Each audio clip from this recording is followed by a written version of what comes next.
ہم یہ دیکھتے ہیں کہ عام طور پہ جب والدین بوڑھے ہو جاتے ہیں تو مزاج میں بھی ایک چڑچڑاہٹ پیدا ہوتی ہے، ایک خود رائے پر اصرار، اور پھر ان معاملات میں دخل اندازی جن میں ان کا علم اس طریقے سے اپ ٹو ڈیٹ نہیں ہوتا، بچے عام طور پہ چڑے جاتے ہیں۔ اس طرح کے مواقعوں پر بچوں کو کیا کرنا چاہیے؟ کیونکہ گھر کے اندر ایک ماحول ہے، اب اگر والد صاحب اصرار کر کے بیٹھ گئے ہیں تو اب ان کی اطاعت کی جائے تو بچوں کی حق تلفی ہوتی ہے، بیگم کی حق تلفی ہوتی ہے، تو جہاں پر دوسروں کے حقوق تلف ہو رہے ہوں تو وہاں پر پھر والدین کے ان مزاج اور رویوں کو کیسے اکوموڈیٹ کر سکتے ہیں؟ یہ جہاں پر کسی حق کا معاملہ ہے، جہاں پر کسی صداقت کا معاملہ ہے، جہاں پر کسی کے ساتھ کسی زیادتی کا معاملہ ہے، اس میں کسی کی بات بھی نہیں مانی جائے گی۔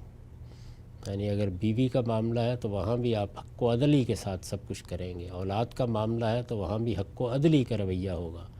والدین چونکہ نا تربیت یافتہ بھی ہوتے ہیں، دین سے بیزار بھی ہوتے ہیں، دینی معاملات میں بھی اس طریقے سے ان کی نظر نہیں ہوتی۔ ہمارے ہاں کی بعض جو قبائلی روایتیں ہیں، اسی طرح جو خاندانی روایتیں ہیں، جو معاشرتی روایتیں ہیں، جو بعض تہذیبی چیزیں ہیں، بعض کلچرل چیزیں ہیں، ان کے زیر اثر ان کے بھی رویے تشکیل پاتے ہیں۔ تو اس لیے ایسے سب موقعوں کے اوپر آدمی کو کام تو وہی کرنا چاہیے جو حق ہے، اور بات بھی وہی کرنی چاہیے جو حق ہے، لیکن شائستگی کا دامن کبھی ہاتھ سے نہیں چھوڑنا چاہیے۔ 1000 مرتبہ بھی اگر انکار کرنا پڑے تو انکار میں بس انکار ہی تک رہنا چاہیے، اس سے آگے بڑھ کر سوء ادب اختیار کر لینا، یا ڈانٹ ٹپٹ کا طریقہ اختیار کر لینا، یا جھڑک دینے کا طریقہ اختیار کرنا، اس سے اجتناب کرنا چاہیے۔ یعنی یہ توازن ہے جو اللہ کے دین نے ہمیں سکھایا ہے۔ ہم غلط بات نہیں مانیں گے، صحیح بات کریں گے، جس کا حق ہے وہ ادا کیا جائے گا، حق کی گواہی دی جائے گی، وہ والدین کے خلاف ہو تب بھی دی جائے گی، وہ کسی بڑے سے بڑے کے خلاف ہو تب بھی دی جائے گی۔ صحیح بات کرنا، صحیح بات کہنا، صحیح چیز پر عمل کرنا، یہ ہماری ذمہ داری ہے، اس میں کسی کے ساتھ کوئی کمپرومائز نہیں ہو سکتا۔ لیکن والدین کا چونکہ بڑا مرتبہ ہے، اور بعض موقعوں پر اس میں کوئی شبہ نہیں ہے کہ وہ بالکل ناجائز مطالبات کر رہے ہوتے ہیں، تو شائستگی اور تہذیب کے ساتھ ان کے مطالبے کو ٹال دینا چاہیے۔ اس کے باوجود وہ اگر فرض کیجئے ناراض ہو گئے ہیں یا اس طرح کی کوئی چیز ہے، تو آپ اس کے رد عمل میں کسی ناراضی کا اظہار نہ کریں۔ وہ ناراض ہوتے ہیں تو ہوں، یعنی وہ ناحق بات نہ منوا سکیں آپ سے، لیکن ان کے ساتھ شائستہ رہنا، ان کے ساتھ محبت کا رویہ کرنا، ان کی ساری زیادتیوں کے باوجود اگر خدمت کا موقع ہو تو خدمت کے لیے تیار رہنا، خرچ کرنے کا موقع ہو تو خرچ کرنے کے لیے تیار رہنا، یہ ضروری ہے۔ اور یہی تقاضا اللہ تعالیٰ نے ہم سے کیا ہے، حسن سلوک کا تقاضا کیا ہے، غلط باتیں ماننے کا تقاضا نہیں کیا۔ ٹھیک، ہم سے بھی بتائیے گا کہ ہم یہ دیکھتے ہیں عام طور پہ کہ بچے اپنی بیویوں کو بھی پریشرائز کرتے ہیں اور ان سے بھی یہ مطالبہ کرتے ہیں کہ جو معاملہ یہ ذمہ داری میری ہے اپنے والدین سے، اس کو تم بھی پوری طرح نبھاؤ اور تم بھی وہی رویہ اپناؤ جو میرا رویہ ہے۔ اور ہم نے دیکھا ہے کہ خود ساس سسر بھی بہوؤں کو اسی طرح ٹریٹ کر رہے ہوتے ہیں جیسے کہ وہ بھی اپنی ہی اولاد کو ٹریٹ کر رہے ہیں، ان کے معاملات میں براہ راست وہ سمجھتے ہیں کہ ان کو یہ حق مل گیا ہے۔ تو یہ مجھے بتائیے گا کہ کیا جو بہویں ہیں، جو ڈائریکٹ بیٹیاں نہیں ہیں ان ماں باپ کی، ان کی ذمہ داری کیا وہی ہے جو ان بچوں کی ہوتی ہے؟ اور ہم نے یہ بھی دیکھا ہے کہ بچے اپنی بیویوں پہ تو بہت پریشرائز کرتے ہیں کہ ماں باپ کی خدمت کرو، خود جو ہے وہ 2 قدم بھی نہیں اٹھاتے ان کے لیے۔ یہ بات یہ ہے کہ ان بیویوں کے اپنے والدین ہیں، یعنی وہ والدین کے بغیر تو دنیا میں نہیں آ گئی نا۔ جو لڑکی آپ بیاہ کے لاتے ہیں اسے بھی کوئی بہن بھائی ہیں، کوئی اعزہ اقربا ہیں، والدین ہیں، تو جو حقوق آپ کے والدین کے آپ پر عائد ہوتے ہیں وہ ان کے والدین کے ان پر عائد ہوتے ہیں۔ تو اس وجہ سے یہ کہنا کہ میرے والدین اب تمہارے والدین ہو گئے ہیں اور تمہارے والدین کی کوئی ذمہ داری تم پر عائد نہیں ہوتی، یہ بالکل اللہ تعالیٰ کے دین کی تعلیمات کے خلاف ہے۔ اس کے والدین کے ساتھ اگر آپ حسن سلوک کریں گے، ان کی اگر آپ عزت کریں گے، اس لیے کہ یہ جو رشتے بنتے ہیں یہ بمنزلہ اولاد ہوتے ہیں یا بمنزلہ والدین ہوتے ہیں، والدین تو نہیں بن جاتے۔ جیسے ہم کہتے ہیں کہ استاد بھی بمنزلہ باپ ہوتا ہے، تو بمنزلہ باپ ہونے کا مطلب یہ ہے کہ آپ اپنے والدین کے ساتھ یہ اہمیت ان کو بھی دیں گے۔ ظاہر ہے کہ یہ اہمیت باہمی ہوگی۔ اگر میں اپنی بیوی کے والدین کو عزت دیتا ہوں، اس کے بہن بھائیوں کو عزت دیتا ہوں، اس کے اعزہ اقربا کو عزت دیتا ہوں، میں ان کو بمنزلہ والدین سمجھتا ہوں تو پھر مجھے توقع کرنی چاہیے کہ وہ بھی بمنزلہ والدین سمجھے. لیکن اگر میں خود ایسا نہیں کرتا تو پھر ظاہر ہے کہ مجھے بھی یہ مطالبہ نہیں کرنا چاہیے. جب آپ کسی بچی کو بیاہ کر لاتے ہیں تو اس میں اولین ذمہ داری لانے والوں پر عائد ہوتی ہے، اس لیے کہ وہ اپنا گھر چھوڑ کے آتی ہے، اپنی معاشرت چھوڑ کے آتی ہے، اپنا تہذیبی پس منظر چھوڑ کے آتی ہے. اس کی ایک خاص طریقے کی پرورش ہوئی ہے، وہ کسی گھر میں رہی ہے، اس کا ایک ماحول تھا، اس کی کچھ خواہشات تھیں، وہ ان تمام چیزوں کو چھوڑ کر ایک دوسرے گھر کو اپناتی یا اختیار کرتی ہے. تو اس کی حیثیت مہمان کی ہے، آپ کی حیثیت استقبال کرنے والے کی ہے. تو اس میں سب سے بڑھ کر تو ساس کو، سسر کو پہلے ماں باپ بن کے دکھانا چاہیے. جب وہ ماں باپ بن کے دکھائیں گے اور وہی رویہ اختیار کریں گے جو والدین اختیار کرتے ہیں، ماں باپ اختیار کرتے ہیں، تو پھر ظاہر ہے کہ توقع بھی کر سکتے ہیں. لیکن توقعات سے بالا تر رہ کر اپنے رویوں پر نظر رکھنی چاہیے، اپنے فرائض پر نظر رکھنی چاہیے. ہمارے دین نے اس ترتیب کو الٹ دیا ہے.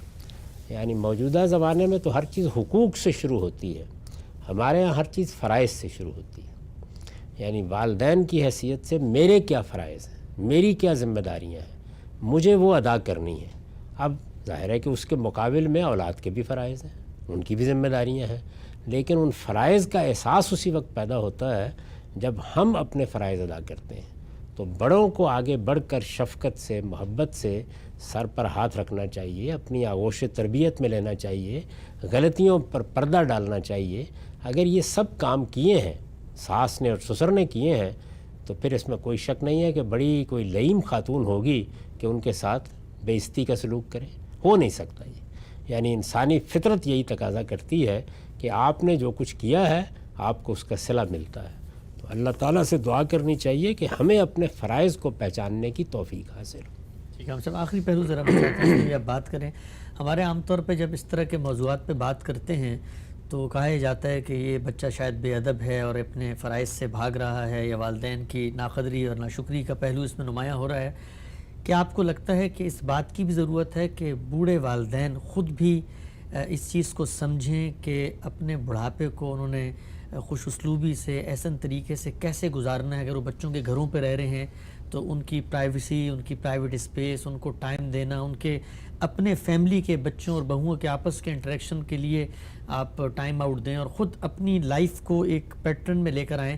ہم عام طور پہ دیکھتے ہیں کہ جو بوڑھے حضرات ہیں، بڑھاپے میں پہنچ جاتے ہیں تو ان کی زندگی پھر اسی مطالبے ہی میں بسر ہو رہی ہوتی ہے کہ بچے نے میرے لیے کچھ نہیں کیا، میں نے تو اس کے لیے یہ کیا تھا، اور یہ شکوہ کناہ اور یہ نوحے میں وہ دنیا سے رخصت ہو جاتے ہیں. اور دنیا کو بھی یہ میسج جا رہا ہوتا ہے کہ بچہ تو بڑا ہی والدین بیزار ہے اور یہ والدین کی خدمت نہیں کرتا. تو کیا آپ کو لگتا ہے کہ کچھ بچوں کی تربیت تو ہم کرتے ہی ہیں، کچھ بڑوں کی بھی تربیت، بوڑھوں کی بھی ہونی چاہیے کہ زندگی کے ان مراحل کو جب آپ دوسروں پہ منحصر ہو جاتے ہیں تو اپنے منصب کو سنبھال کر اپنے رول کو پہچانیں؟ یہ تو پہلے دن سے کرنا چاہیے. بچے پیدا ہوتے ہیں تو آپ کا رویہ اور ہوتا ہے. بچے لڑکپن کی عمر کو پہنچتے ہیں تو آپ کو دیکھنا چاہیے کہ اب ان سے معاملہ کیسے کرنا ہے. وہ جوان ہو گئے، ان کی شادی ہو گئی، ظاہرہ انہیں فیصلے کرنے ہیں، ان کی اپنی ایک زندگی وجود میں آ گئی ہے. تو جو لوگ بھی سمجھدار ہیں والدین میں سے، وہ ماں ہو، باپ ہو، وہ اپنے رویے کو مسلسل تبدیل کرتے رہتے ہیں. یعنی وہ کون سا وقت تھا کہ جس میں ہر چیز ہم بچوں کی دیکھ رہے تھے، وہ کون سا وقت تھا کہ جس میں کچھ تنبیہ بھی کر رہے تھے، تادیب بھی کر رہے تھے. اب وہ کون سا وقت آیا ہے کہ جہاں سے اس میں محض مکالمہ ہی ہو سکتا ہے، بات ہی ہو سکتی ہے. اور وہ کون سا وقت ہے کہ جب ہم خود منحصر ہو کر رہ گئے ہیں. تو بڑھاپے کی عمر کو جب آپ پہنچ رہے ہوں تو اس سے بہت پہلے اپنے آپ کو تیار کر لینا چاہیے. یہ تو اللہ ہی کا فیصلہ ہے نا، کب آ جائے، کب اللہ تعالیٰ اٹھا لے. کچھ نہیں کہا جا سکتا کہ ناتوانی کا زمانہ گزارنا پڑے، کسی بیٹے کے ہاں رہنا پڑے، کسی بیٹی کے ہاں رہنا پڑے. تو اس لیے یہ ضروری ہے کہ آدمی بتدریج اپنے آپ کو ان مراحل کے لیے تیار کرتا رہے. وہ اگر تیار نہیں کرے گا تو اپنے لیے بھی خرابیاں پیدا کرے گا اور اپنے ماحول کے لیے بھی خرابیاں پیدا کرے گا. اور اس میں سب سے بڑی بات یہی ہے کہ جس وقت آپ کے بچے شعور کی عمر کو پہنچ جائیں تو آپ کوشش کریں کہ اب آپ زیرو مداخلت پر جائیں گے. یعنی اسی وقت یہ ہونا چاہیے. یہ صرف یہی نہیں کہ جب آپ بالکل بڑھاپے میں پہنچ گئے، ان کے معاملے میں آپ کا رویہ اب توجہ دلانے کا، محبت سے بات کہہ دینے کا، مناسب موقع پر بات کہہ دینے کا اس سے زیادہ نہیں ہونا چاہیے۔ اگر آپ ہر موقع کے اوپر ایک تادیب کا عصا لے کے کھڑے ہو جائیں گے، ہر موقع کے اوپر نصیحت کرنے کے لیے تیار ہوں گے، ہر موقع کے اوپر شکوہ پیش کرنے کے لیے تیار ہوں گے، تو سامنے کوئی پتھر تو نہیں ہے نا، انسان ہے، ان کے اندر بھی رد عمل پیدا ہوتا ہے۔ نہیں ہونا چاہیے کسی حال میں، جیسے کہ ابھی ہم نے اس پر بہت بات بھی کی ہے، لیکن سب سے بڑھ کر تو اصل میں ہمارے ہاں بڑے یا بزرگ وہ غلطیاں کرتے ہیں، رویے میں غلطیاں، توقعات میں غلطیاں، مطالبات میں غلطیاں، اور اسی طریقے سے یعنی اس عمر کو پہنچ جانے کے بعد بھی ہر چیز میں مداخلت کرنے کی کوشش۔ تو جب آپ بڑھاپے کی طرف قدم رکھتے ہیں تو سب سے بڑھ کر یہ کام کرنا چاہیے کہ یہ سمجھ لیں کہ جیسے آپ دنیا سے رخصت ہو گئے۔ تو جس وقت آپ کسی دوسرے کے معاملات میں مداخلت نہیں کریں گے، اپنے حدود کے اندر رہیں گے، آپ توقع بھی اتنی ہی کریں گے جتنی کہ پوری کی جا سکتی ہے، تو امید کی جانی چاہیے کہ اولاد بھی اگر سعادت مند ہے تو وہ آپ کے حقوق ادا کرنے میں کمی نہیں کرے گی۔ یہ بار بار کی مداخلت، بار بار کی نصیحت، بار بار کی تادیب، بار بار کے شکوے، یہ اصل میں دوسروں کو چڑھا دیتے ہیں، تو اس سے اجتناب کرنا چاہیے۔